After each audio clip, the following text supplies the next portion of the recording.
Good afternoon सगळ्यांना. आता आपण सीईटी परीक्षेमध्ये कमी मार्क येण्याची कारण, नापास होण्याची कारण बघणार आहोत. एवढे काळजीपूर्वक समजून घ्या आणि याच पद्धतीने तुम्ही नापास झालेले आहेत, कमी मार्क मिळालेले आहेत. बघा, आपल्या व्हिडिओच्या कमेंट बॉक्समध्ये तुम्हाला ॲपची लिंक मिळून जाईल.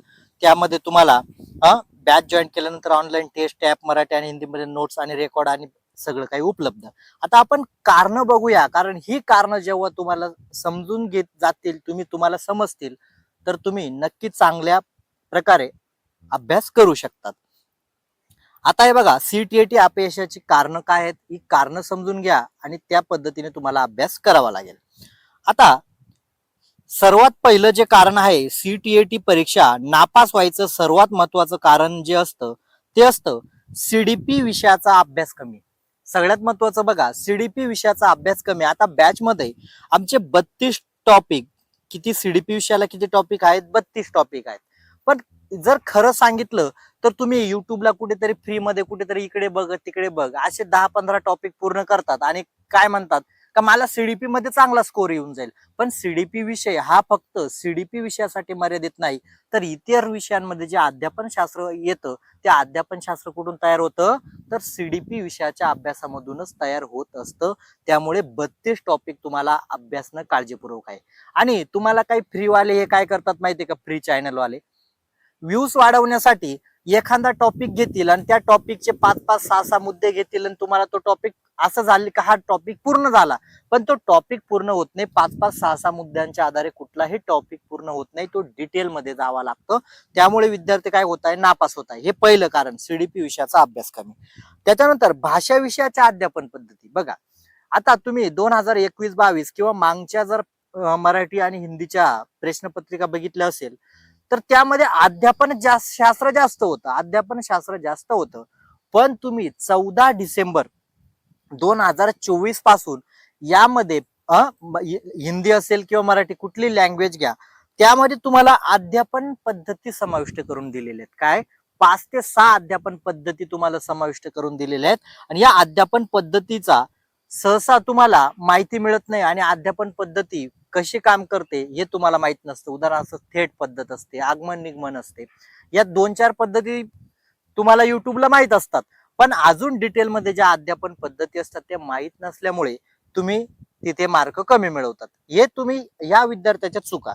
त्याच्यानंतर सगळ्यात महत्वाचं आहे हिंदी भाषेतील शब्द न समजणे. खूप विद्यार्थी असे असतात तर त्यांना हिंदी भाषेतील शब्द समजत नाही, म्हणजे मराठीमध्ये नेमकं काय होतं, आणि ते मुलं काय करतात, हिंदी चॅनल अजून बघत बसतात. सगळ्यात महत्वाचं काय, आपल्याकडे ज्या विद्यार्थ्यांनी बॅच लावले तुम्ही त्या विद्यार्थ्यांना विचारा का आपण तो टॉपिक हिंदीमध्ये तर विश्लेषण करणारच, पण मराठीमध्ये त्या शब्दाचा अर्थ काय होतो.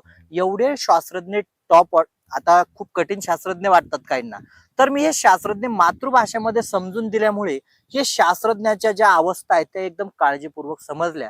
त्यामुळे हिंदी भाषेतील शब्द हे मराठीमध्ये समजणं फार. आता उदाहरणार्थ, बच्चों को समेकित करने का मौका देना चाहिए. काय देना चाहिए? समेकित करने का मौका. आता जर तुम्हाला समेकित या शब्दाचा जर अर्थ माहित नसेल ना, तर तुम्ही तो प्रश्न नक्की काय म्हणतोय हे कळत नाही. म्हणजे समेकित करणे म्हणजे मिळवणे, एकत्रित करणे, गोळा करणे, जोडणे.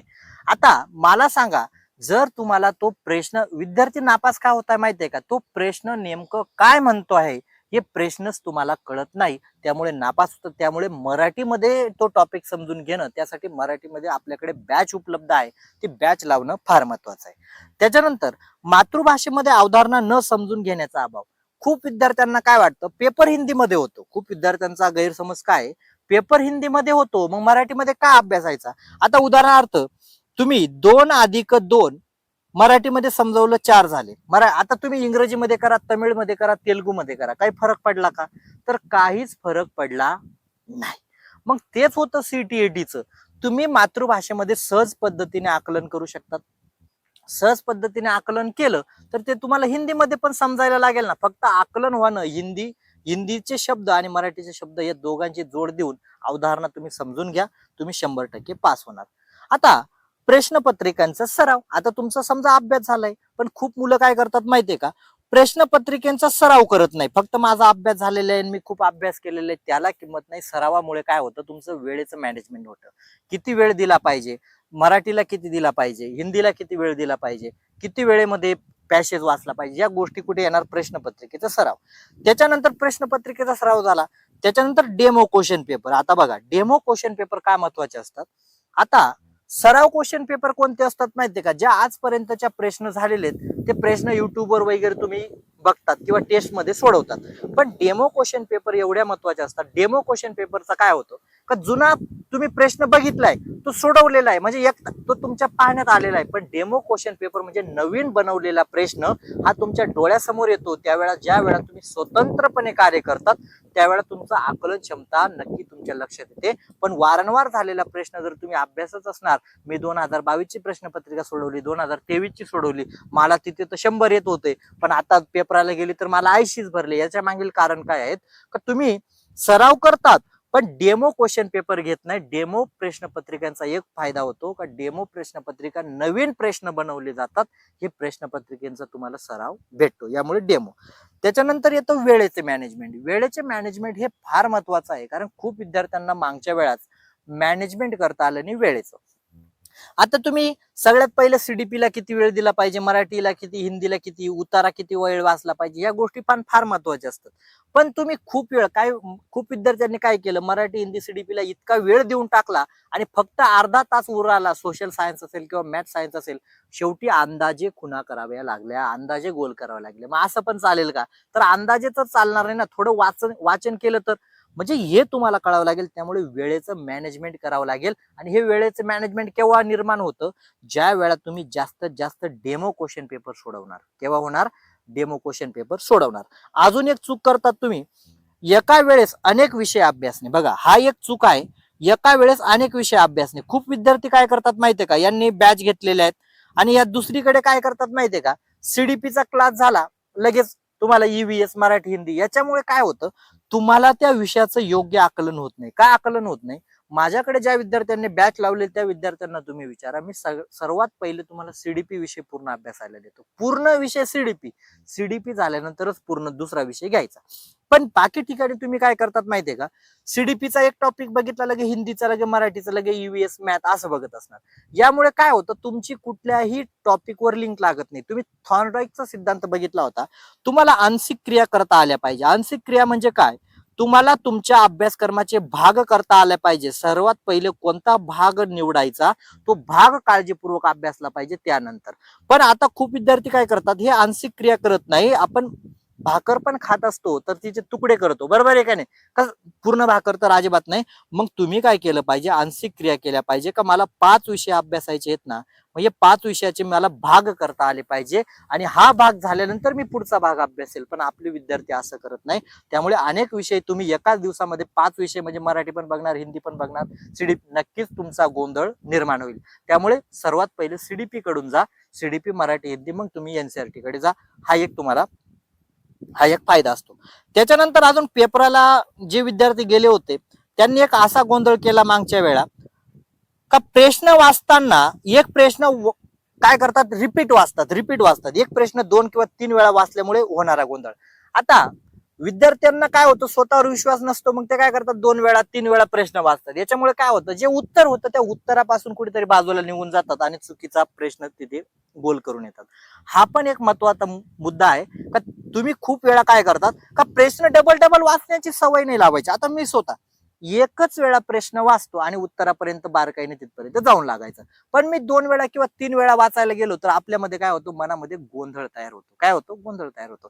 त्यामुळे एक प्रश्न 2 ते 3 वेळा वाचण्याची सवय टाळायची. एकच वेळा प्रश्न वाचायचा बारकाईने आणि तिथपर्यंत पोहोचायचं. आणि अजून खूप विद्यार्थी कसे असतात, काय बॅच लावायची गरज आहे, काय हे करायची. आता मला सांगा, तुम्ही एखाद्या नवीन शहरामध्ये जातात, आपण काय म्हणतो, आपण रिक्षा करून घेऊ, गेले 100 रुपये तर चालतील का, आपल्याला त्या थळापर्यंत पोहोचून दे. तुम्ही त्या रिक्षामध्ये बसल्यावर काय फायदा होतो, तुम्हाला कुठे विचारायची गरज नाही, कुठे रस्ता जातोय काय नाही, तो रिक्षावाला काय करतो, तुम्हाला त्या थळापर्यंत पोहोचून देतो. काय विचारलं का. पण तशाच पद्धतीने आपला सीटीईटीचा अभ्यासक्रम आहे. तुम्ही जर बॅच जॉईन नाही केली तर तुम्हाला इकडे शोध, तिकडे शोध, हे शोध मोहीम करावं लागेल, त्याला विचारावं लागेल. पण बॅच लावल्याने काय होतं, तुम्ही फक्त एका रिक्षामध्ये बसलेले, तुम्हाला सर्व काही उपलब्ध होत राहणार आहे. तुम्ही फक्त काय करायचं, ग्रहण करण्याचं काम करायचं. मुद्दा कळाला.